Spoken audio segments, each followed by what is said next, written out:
pleasure to be part of this event and also future events in China. So, as you see, as hybrid learning is maybe the recent, gaining recent popularity during the COVID-19 pandemic and post-COVID-19 pandemic. So the issue was how to deal not only with the crisis of learning in this, but also the issue of assessment and how to assess students during this. So my focus is on formative assessment, tools and practices as far as the EFL class, Tunisian EFL class is concerned.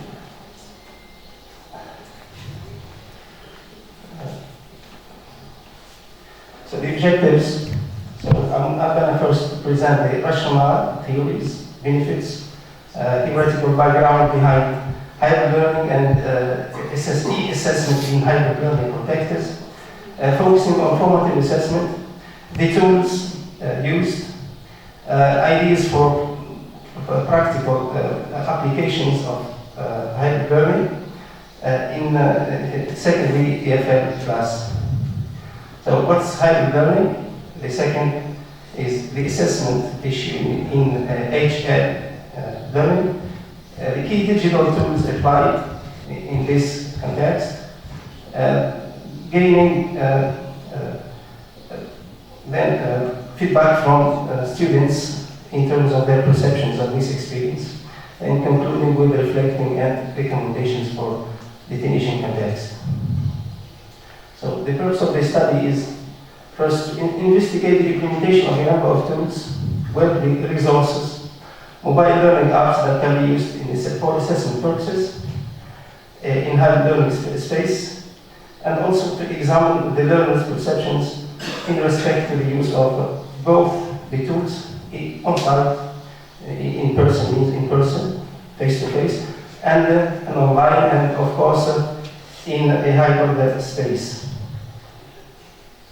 So challenges create opportunities. For the period of the pandemic situation was really challenging and a total crisis, taking the situation of students, especially at the secondary level, where there was a total chaos. We stopped learning in our schools, and also the great disruption. So the Ministry of Education didn't even know what to do. So according to the UNESCO 2020, B and UNICEF 2020, so 90% of the countries adopted digital and all broadcast through TV, for example, learning policies. Those are decisions making limited for in the case of Tunisian context. Like online platforms, TV were the most used remote learning methods offered in 90% and 87% of countries respectively. So globally, the global issue was more than half of countries report combining both in-person education and reopening schools. It has also been highlighted the lack of preparedness and low resilience of systems to support teachers, facilitators, and also students, of course, and safe use of technology, which is the case of Tunisia. So it's maybe a moment for reimagining learning and the issue of continuing education in terms of crises such as the pandemic. The pre-COVID, this table is just a recap. What happened, what was happening pre-COVID, so and also during the COVID-19 pandemic, and also the after the crisis. So it was fully maybe teaching. The idea here is most of the countries adopted the approach of blending, or the hybrid approach in both in teaching and learning. So according to Mark Miller 2015, one of the most important aspects of success in a blended or hybrid learning classroom is assessment. So Miller focuses on formative assessment and how educators effectively track students' progress by utilizing existing platforms or technologies. So let's try to define the term hybrid. So what is hybrid learning, or the term blended learning is we are blending not only the methodology, so you are in a blended state, blending time in terms of time, blending spaces, blending also, so it's, first of all, it combines face-to-face classroom methods and e-learning. So there is no consensus on the definition of blended learning. So the term blended or hybrid, there is the mixture, are used interchangeably in the literature. Currently we use the term blended or hybrid learning for learning, mixing several learning diapositives like mobiles, digital tools, web resources, etc. And also blending the human beings with the technology, blending also the theories, the terms of theories. We are searching for ways to facilitate this situation. So it's just a comparison between face-to-face and online learning. So what the question is, if you are mixing those two methods, what is the benefit is we're going to take what to be successful in class may not be successful in online learning. And the other question is also the balance. Is it 50%, 50-50, 70, 30? This is to be maybe examined and investigated by the teacher himself, and also after maybe experiencing the issue with the learners themselves. Then the teacher is going to reflect both with the learners what is the best situation that works. Because there are other concentrates, as you know, like technical problems. The issue of internet connection and other issues like the familiarity with the teacher himself, with the tools, and also the learners. There's so many questions arises. So, of course, hybrid learning, part of the literature has been talking about the benefits of hybrid learning. There is flexibility, active participation, it's a kind of personalized learning, there is better interaction, more and more teaching and learning resources for the teacher, and both the learners are going to experience this. So it can, as a result, it can enhance learning. So the issue of Chen 2015 talks about the always-on learning, the always-on education. So hybrid learning is also, comes the question with is it the other questions that arises, distance, face-to-face, is it flipping the class? What are the ways of maybe learning, what are the ways of formative or summative assessment to be used in this case? So also the hybrid learning, there is a hybrid mixture of taking background blend of learning theories, taking from cognitivists, Bloom and Clark and others. It's a blending of learning theory from also constructivism, Piaget, Vygotsky, etc. It's kind of blending those. Taking from, for example, Bloom's taxonomy, how to align Bloom's taxonomy with the e-assessment, the online assessment methods.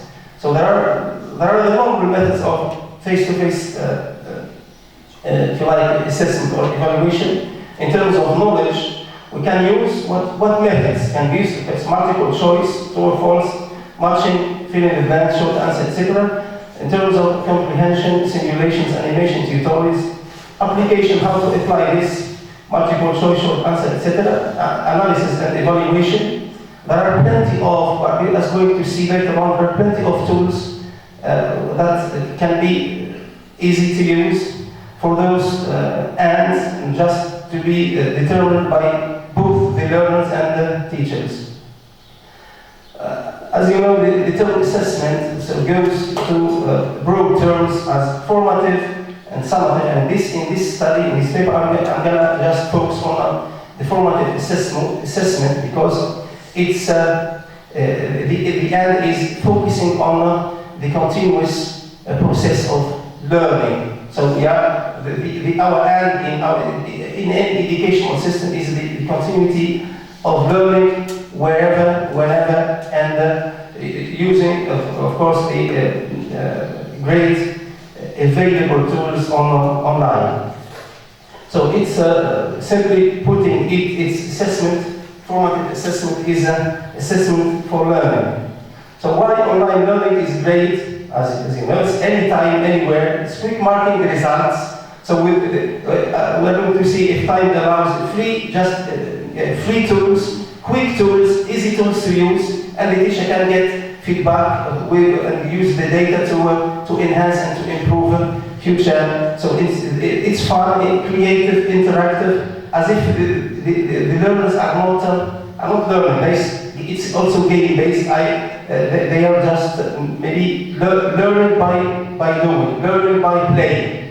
As a result, so formative assessment is a cycle that goes within throughout the course, the lesson, or the syllabus itself. It's beginning with the objectives, then informing the teaching, then the data is going to use. The data is there, so it's automatically created, and the teacher is going to use this data to inform both the learners and reflect on his or her own teaching. So the key research questions: how do EFL students perceive continuous formative assessment in hybrid learning? And there are some other questions.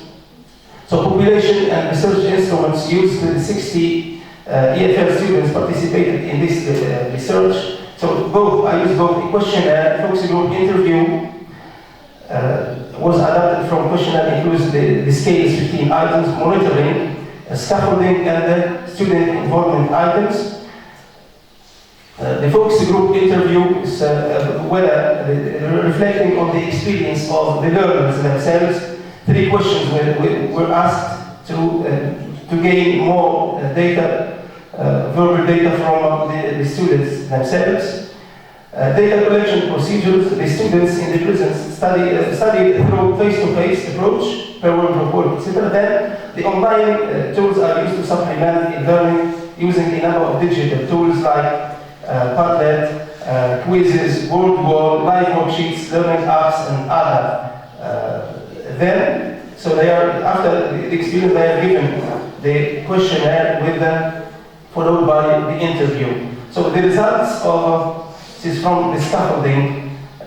Just because of time, I am just going to quickly, thank you, go to the applied side of it. So steps for hybrid learning assessment is the survey 100% of learners own smartphones. So why not to use those smartphones and integrate them into their learning process? 93% have internet access. So decide what to hybrid, to plan the percentage, suitable tools, the criteria for choosing those tools, the classwork, then sharing the links on WhatsApp groups or Facebook groups, with also using another technique, which is QR codes, checking learners' work, then feedback, organize a weekly online meeting with them via the learning systems, and follow up with the reflections and reactions with feedback, self-evaluation, etc. The tools quickly. So as you know, students nowadays learn from their ways on the net. Why not employ that in our teaching with those tools? In fact, I have experienced how those tools they can teach skills, the 4 major skills and the sub-skills: writing, project work, assessment, evaluation, speaking, and even writing with those tools. So digital tools are good for communication, collaboration, and especially for assessment. Digital tools can be used in class and also off class. So the criteria for choosing the tools, I used Kahoot, Padlet, Woodwall, Live Worksheets, Learning Apps, Classcake, and ESL Video for grammar, listening, vocabulary, etc. That's easy to use. 3 or 5, it takes a few minutes. In few minutes, they can do even 4 or 5 tasks and easily get the score, instant score, and the feedback from the teacher. And they are instantly, after they finish, they click just submit, and the teacher will receive the work of the students. Those tools, they are free, easy to use for both the teacher and the learner, pedagogically utilizing interactivity, problem-solving learning, their game-based learning, their farm can be accessed via mobile phone, tablet, or even a PC. Padlet is a great tool for collaboration, online collaboration. Those are the activities that I used with some use of Padlet. Live Worksheets is also a very great tool that we can use with a number of what is good about this tool is we can embed videos, pictures, audios with those. I have planned to show you the platform just easily. You can create a free account with the teacher's access. Then students are given passwords and users' name. They can access not just worksheets but e-books. Then and if they need practice on a certain item, just they send a message to the teacher. I like practice on grammar or writing or letters or whatever, and the teacher sent automatically the work to be. ISL Collective is another very great tool. This is a sample activity from learningapps.org. It's a very great tool. Can be even accessed via mobile phones using Google Meet with students, not just my students, but connecting students with other students from all over the world. So this is another tool for using QR codes. QR codes with mobile phones can be accessed on social media. Interactive content with so for the time is running. Flipgrid is also a great tool for using for both learners and teachers for collaboration in class and beyond class. So to conclude, whether in class or online, I believe that technology alone isn't going to improve students' achievement. So as I have said, the best combination, the best blending is a great teacher working with technology to engage students in the pursuit of learning. The technology we use in Lesson 1, the experience we create is everything. Thank you for your attention and care. Thank you very much, moez and medini, for this very interesting, practical also presentation. Closely related to it is another presentation which I'm giving today, personally entitled Impact of Hybridizing Learning and Assessment on Students' Achievement, the Case of Prep Students, provided by mimoun melliti. Just if you allow me just to set the timer for myself as well. Alright, so the present paper aims at investigating the impact of switching towards hybrid learning and assessment during COVID-19 outbreak on the attainment of foundation year students. Particularly, it seeks to examine the difference in students' scores before the outbreak of COVID-19, where learning and assessment were predominantly face-to-face, and after it, where learning and assessment has turned hybrid. The study utilized the grades of a total of 7,851 beginner, intermediate, and advanced students at the Deanship for Prep Year and Supporting Studies in Saudi Arabia. The participants in this study were 3,968 students who were registered in the academic year 18-19, and 3,883 other students who were enrolled in the academic year 2019-2020. The study hypothesized that shifting towards a hybrid mode of learning and assessment does not negatively affect students' performance and attainment. The aim of the study is to identify, using statistical significance indicator, if there are any differences in students' performance before and after the pandemic, resulting from the change in learning and assessment methods. The purpose of the study is to identify the impact of hybridizing learning and assessment on students' levels as exemplified in various grades they obtained in all the formative and summative examinations they sat for during a whole academic year. The results indicate that out of 27 different levels, beginner, intermediate, and advanced, 29.6% showed positive difference in favor of hybrid learning and assessment. 59.2% showed no difference, and 11.1% showed difference in favor of pre-COVID-19 face-to-face learning and assessment. The results show that the switch toward hybrid learning and assessment did not significantly affect students' learning of desired outcomes as exemplified in their annual scores. It could be concluded based on the statistics collected, which concern thousands of students, that hybrid learning and assessment is an alternative to face-to-face learning and assessment, and it does not hinder students' learning. Surprisingly, about 1/3 of the students performed better in a context characterized by hybridization of learning and assessment. These findings have huge implications on the suitability of hybrid learning and assessment for students, for university students, not only at the pandemic times, but also during normal times. Hybrid learning is an educational approach that combines face-to-face learning with online learning. As put by McFarlane, the definition of hybrid is a lesson that mixes face-to-face classroom teaching with educational technologies, often using online devices. It is an ideal way for combining the strongest attributes of face-to-face and online learning and developing the knowledge and communication skills required for success. Some of the tools used to realize the distant part of hybrid learning include Blackboard, Edpuzzle, blogs, Camtasia Studio, e-learning platforms, Google Docs, learning management systems, etc. YouTube also, Prezi, Moodle, Khan Academy, etc.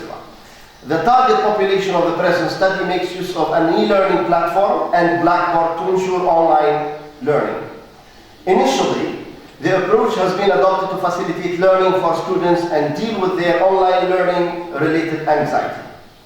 In its actual format, the concept of hybrid learning is relatively new in education, which means combination of face-to-face teaching and technology-based instruction. It first appeared in the early 2000s, when technological progress was widespread and the role of technology in education context became more widely accessible to students. Many instructors understood the potential for technology to revolutionize the educational process as we know it.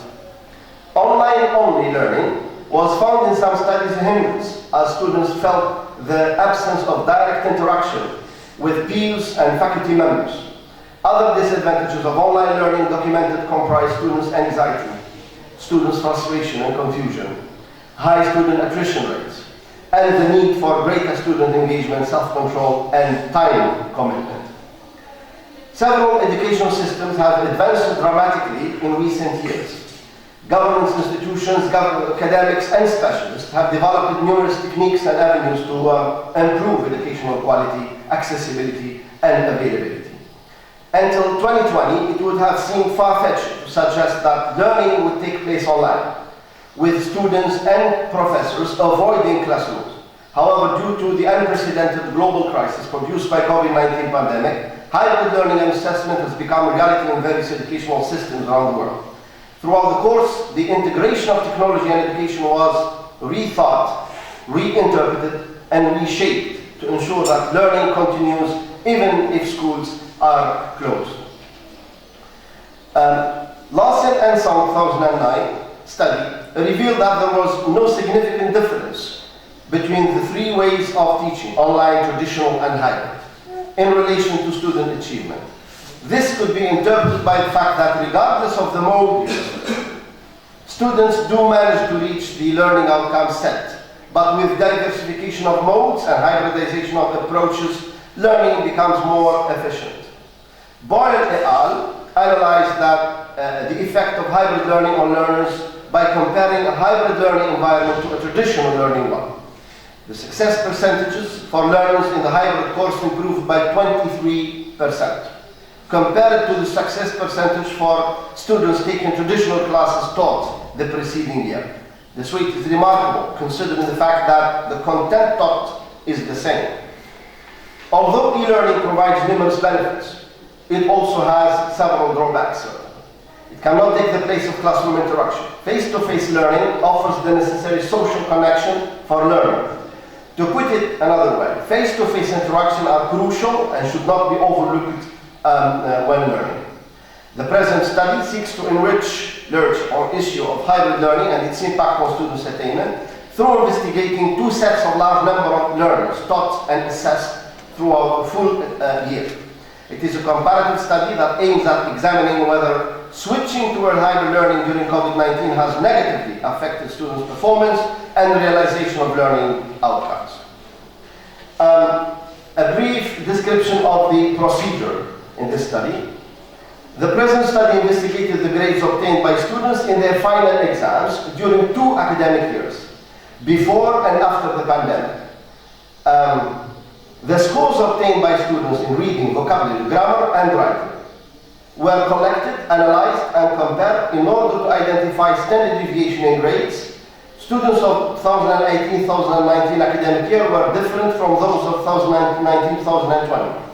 The students had already sat for the same in terms of difficulty, not content, admission and placement test, which means that their level has been standardized and measured against the same tests before they start studying at the deanship. Different tests have been administered to students according to their tracks: science, engineering, and health. But these students are similar in the contents and structure in the 2 academic years. I still have 6 minutes, so I need to go to the 5 minutes. Comparing pre-COVID-19 and COVID-19 scores revealed that there is no difference in beginner scores, difference in favor of pre-COVID-19 year intermediate scores, and difference in favor of COVID-19 year in advanced students' scores.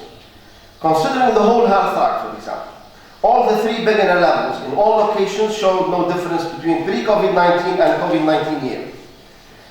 And out of all the 9 levels in health track, more than half, 55%, showed no difference. Needless to mention that 2 of the levels showed positive difference in favor of COVID-19 mode of learning and assessment that is based on hybridization. This finding further strengthens the hypothesis of the present paper that hybridization does not negatively affect students' learning and performance. It has been found even that hybridization can enhance students' performance, as about 1/3 of the levels investigated have shown positive difference in favor of the year where learning and assessment were higher. In fact, the present study has found that the risk of hybridization to threaten students' performance is only 11.1%, as only this rate of the students have shown difference in favor of the year preceding the pandemic, characterized by face-to-face learning and assessment. Assessment should indeed enable learners by assisting them in the development of skills necessary for learning outside of the classroom and throughout their life. To help achieve this goal, there needs to be an integration of individual, group, and instructor assessment. Hybrid assessment enables for hard, stressful testing period to be replaced with self or peer grading projects, e-portfolios, and written reports, fostering analytical abilities and in-class cooperation considerably. These exercises can be simply formulated and executed using instructional resources with excellent training sessions. Instructors can use a variety of instructional tools to create projects, portfolios, demonstrations, movies, and so on, in which learners submit homework and then evaluate and comment on the work of their peers. Teachers' role is to give feedback to learners digitally, submitted work, recognizing mistakes and offering clarification to assist students. This paper aimed at studying the impact of shifting toward hybrid learning and assessment during the outbreak of COVID-19 pandemic on university students' performance. Scores of formative and summative assessment operations conducted throughout the entire year for 2 sets of students, pre-COVID-19 and COVID-19 year. In reading, writing, speaking, and listening were collected, analyzed, and interpreted. The result